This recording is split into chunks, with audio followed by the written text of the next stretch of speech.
I've always thought that Writer's Tears delivers a huge amount of flavour, and this week I'm hoping that this single cask release delivers a whole lot more.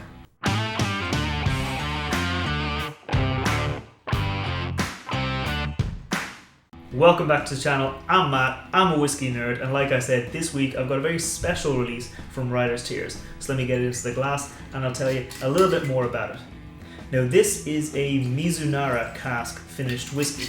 Now Mizunara is a special type of oak. It comes from Japan and it's generally known as being quite hard to work with. It's quite dense. It doesn't really give a lot of flavour to the whiskey, but when it does give flavour, it gives notes of sandalwood and spice and some really interesting flavours. This was originally released, I think, around the time of the Japanese Rugby World Cup, and it was, I think, an airport exclusive release, so it was very hard to find these outside of travel retail. Now, the last couple of years, travel hasn't really been an option, so we've seen more and more of these kind of travel retail exclusives come on the normal market.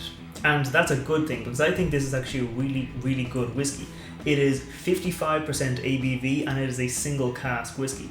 Now, most of the time, I think Writer's Tears is a whiskey that delivers a huge amount of flavour, but if it was just proofed up a little bit, it could deliver a whole lot more. So coming in at 55% ABV, this is definitely going to deliver. Being a single cask, each of these bottlings is going to be slightly different. So this is cask number 1102 and it's bottle number 142 out of 685. So it is quite a limited release. It's quite a limited kind of bottling and I think it shows a lot of promise. So let's get into the nose and see how it delivers.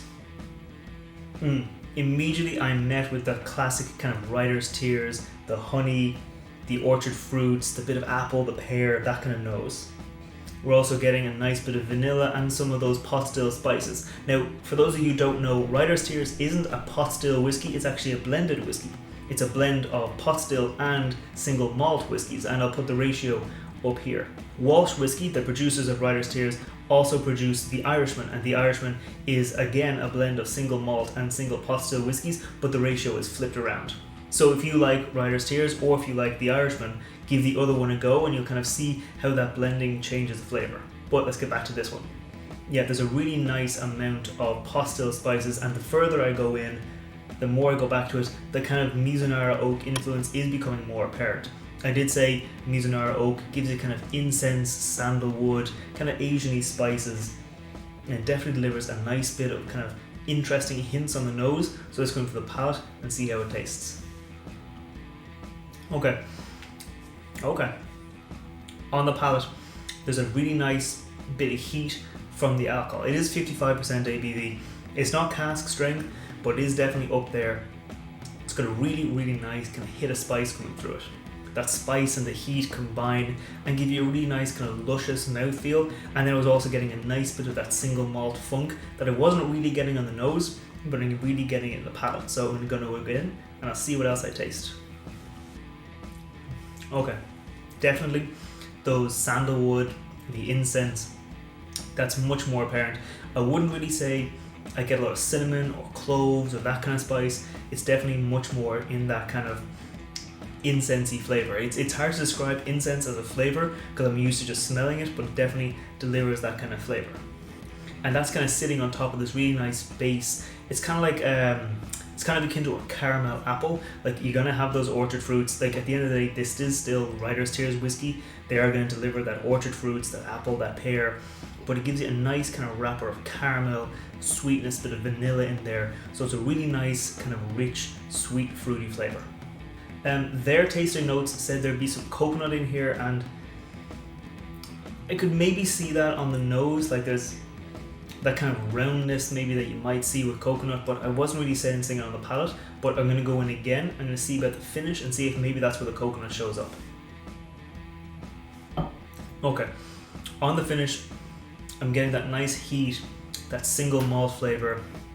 I'm not really getting a huge amount of the apple. Like, that fades away pretty quickly, leaving the heat, it leaves the spices, it leaves that single malt kind of feeling.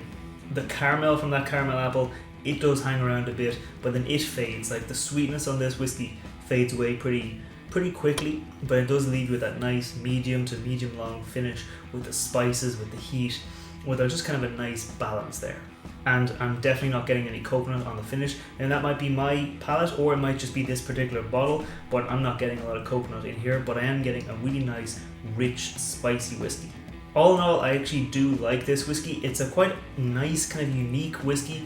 I mean, there aren't many. I don't know if there are actually any other Irish whiskies that are finished in Mizunara oak. If there are, let me know in the comments below, because I'd really like to try them out to see how they compare against this. It's a really nice whiskey, and what I like about it is it's a bit experimental. Now, Walsh Whiskey, the guys behind Writers' Tears, they are experimenting a lot with different kind of finishes. Recently they put out an ice wine finished whiskey where they finished a whiskey in ice wine casks, and apparently that delivers a really nice, rich, sweet flavour that doesn't have the spices here but has a lot more fruity flavours. Walsh Whiskey was also recently acquired by a larger company, and they kept the distilling team, the managers, the staff, they kept everyone in sight, on situ, in their jobs, and I hope that means that in future Writers' Tears and Walsh Whiskey, they'll be able to use this extra capital, this extra distribution, and access more markets and deliver much more experimental finishes without compromising on their quality. Let me know down in the comments below if you've had the Writers' Tears Mizunara cask, or if you've had any of the other Writers' Tears different finishes, because they are quite nice and they all deliver something a little bit different. I put out new whiskey reviews every Wednesday and cocktail recipes every Friday, so subscribe, you'll see them all. And until next time, sláinte.